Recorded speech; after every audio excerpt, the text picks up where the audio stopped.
Hello, Leo. It's umomgtarot, and this is your someone secretly stalking me. Right now, we're gonna expose the people who are secretly looking at you, seeing what's going on in the profile, inquiring, asking friends of friends, mutual contacts. Hey, what's going on with this Leo, Miss Leo, Mr. Leo? We're gonna expose them, let you know what they know, what they're asking about. Using the astrology reading cards, we're gonna figure out their sun, moon, rising, or what type of energy they're giving off. And then we're gonna do a tarot card spread and figure out what's going on. What's going on? Why are you stalking me, bro?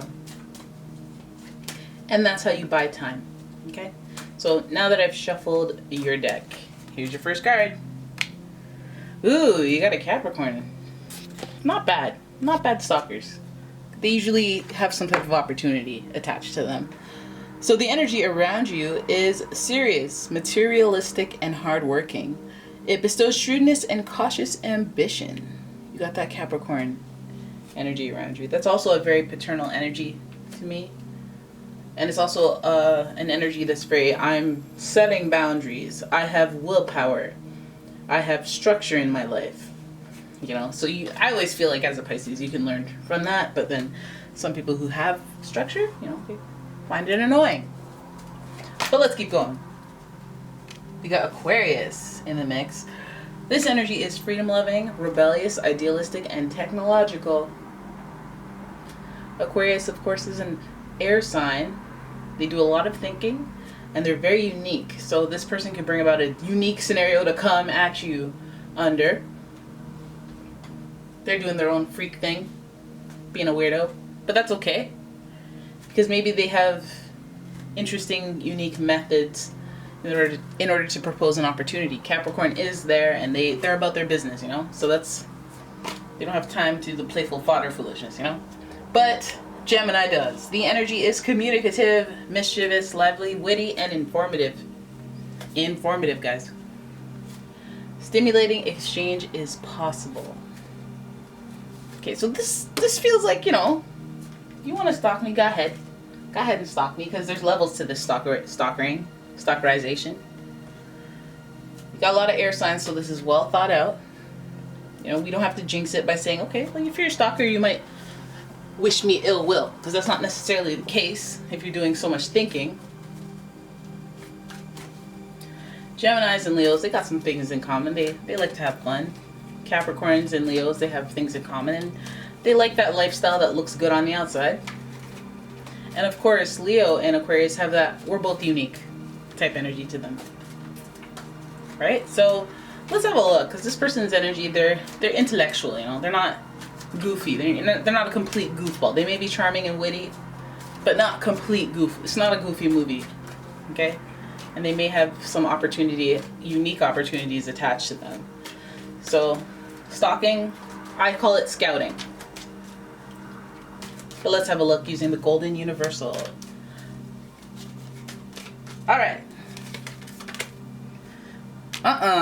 We got the Death card to start this reading. The Death card is associated with Scorpio, and this card rules endings and the perspectives of what those endings mean. Some endings are good. Sometimes people look at that same ending and they're like, oh, that's really bad. Oh, that's bad. It's a matter of perspective. Now this card being in reverse, maybe it's like an ending reversal, uno reversal, like you're fired. No, you're rehired. This is okay, I thought it was over. I really thought it was done and we were never going to talk again, but then boom, it's not. Oh, snap. Encore. What, part 2? So to start this reading off, we're dealing with something that has seemed to have been dead in the water, you know, but that was just a matter of perspective. Your next card. Oh, ho, ho, ho. We got another major arcana. We've got the Hangman in reverse. The Hangman speaks to being in a state of limbo, being held up because a new perspective is needed, or a new way of looking at things, a new way of thinking. So that usually involves maybe willpower, determination, resourcefulness. So this person hung up on you, okay? Person hung up on you. I tried my best to be positive, but with that Scorpio energy, we already know we have a habitual stalker, or somebody who's like, I'm testing your loyalty, or I'm like being weird and feel so connected to you that it's against all logic. But this person is doing a lot of thinking. Now, I'm hoping that, you know, it's not that bad type thinking where Scorpios get carried away with loyalty and betrayal and, you know, they get hung up, no pun intended, they get hung up on you. Because it feels like this state of limbo is like a perpetual state of limbo. A state of limbo because they refuse to see things from a different perspective. So let's keep going. Oh my gosh. Oh my gosh. Then we have the Tower card in reverse, another ending, another surprise. And that surprise is hovering over Aquarius, who's associated with Uranus, the planet of surprises and uncertainty. Damn. Oh my goodness. Okay, so you're dealing with somebody who, I guess, I think of the song Nothing Broken But My Heart by Celine Dion, but their whole world has been torn apart and they've been held there. They've been held there. Okay, that's a good reason to stalk someone. Well, it's not a good reason, but it's a, oh yeah, usually people who stalk, they usually have those emotional problems where they can't get over something. Can't get over a big event, so something went down between you two, and I'm guessing if we're talking Taurus type upheavals, we're talking something significant and you would know what that is. Alright, so this person, the way things ended affected them, held them in a state of limbo, and it tore their whole world apart. They were affected possibly in a different way than you were, because again, that death card being a matter of perspective. Maybe the ending was good for you, maybe it was terrible for them. I guess there's a unique circumstance around it. And oh my gosh, what the, every bad card in the deck minus the Hangman, but the Hangman is not even that cute either. Wow. Damn. All right, so the 10 of sorry guys, the 10 of Swords is actually not the worst card. The imagery is pretty like, oh my god. But that's really the marking of something that can't go any worse. There's only up to go from here. So I'm going to say, hey, this is the worst part of the reading. It's only up from here. It's only one more card, but it's nothing but up from here. Alright, so perhaps this person's coming or stalking because they're just not over this. Like, listen guys, look at this. You didn't even need me. This could have been a silent, what's that black and white guy that doesn't talk and he makes silent films and he was funny and he would do a tightrope? Charlie Chaplin. This is a Charlie Chaplin type reading. Look at the images speak for themselves. Mans were, you know, upset, can't get over it.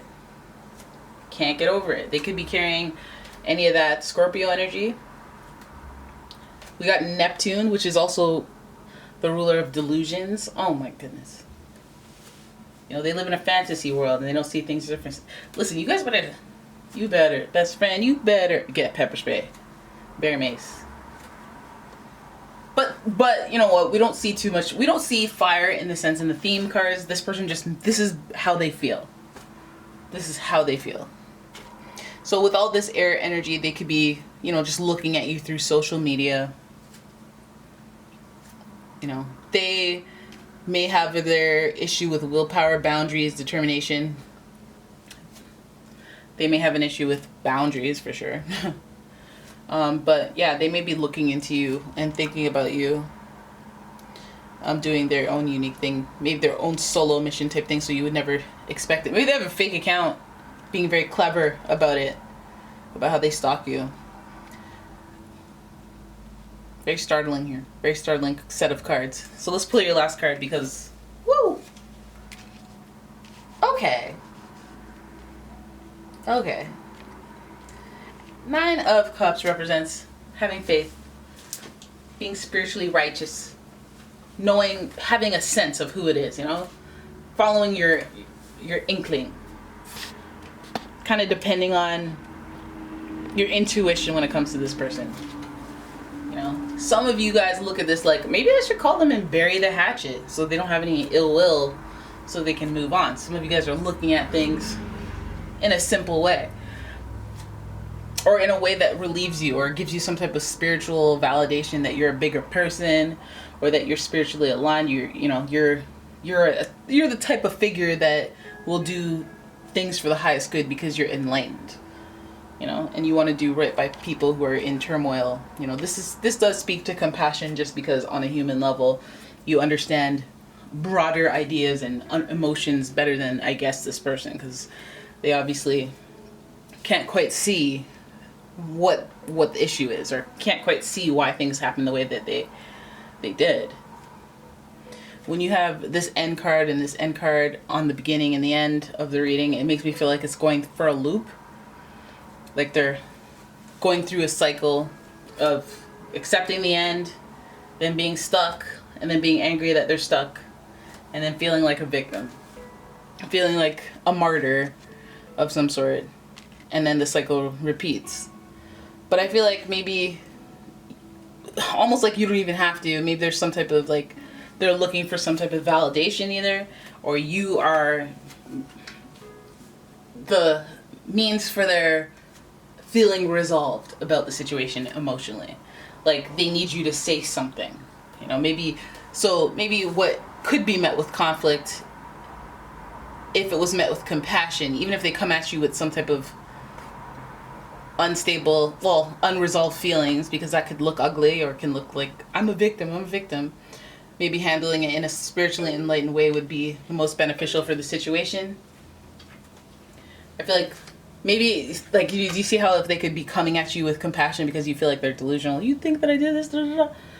They're coming at you with anger or hostility, aggression, or in a weird way that can be seen as, unique, but it's also seen as, like, weird, manipulative even. If it's met with compassion, you could have better results. Could diffuse it, because it feels like upheaval here and they just don't understand things. But if you take a step back outside of the situation, or broader, and you give them some, like, counsel, like, listen, think about this. How many times were you mad at me? Because you probably forgot about that. Okay, and then I'm mad at you. You're a great person. You good? You good out here in these streets?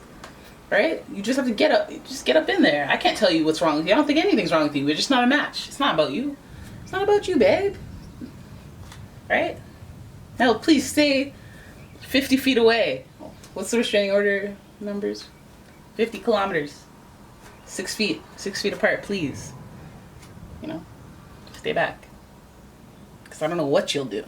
I don't know what you'll do. But anyways, like, being a bigger person is always the way to go. Being spiritually enlightened is inspiring. I guess if they put so much of you into their energy, they could probably learn a thing or two from you as well. Maybe they'd be angry at first, and then they'll start thinking and obsessing over what you said, and they're like, actually, that kind of makes some sense. Alright, anyways, there it is. That's your reading. I hope you guys enjoyed it. If you did, please give the video a thumbs up, subscribe to the channel, leave a comment, share the video. And if you'd like a personal reading, please check out the description for a link to my website. Oh my god, I can say those so fast. Alright, I'll see you in the next one, guys. Thanks for watching. Bye!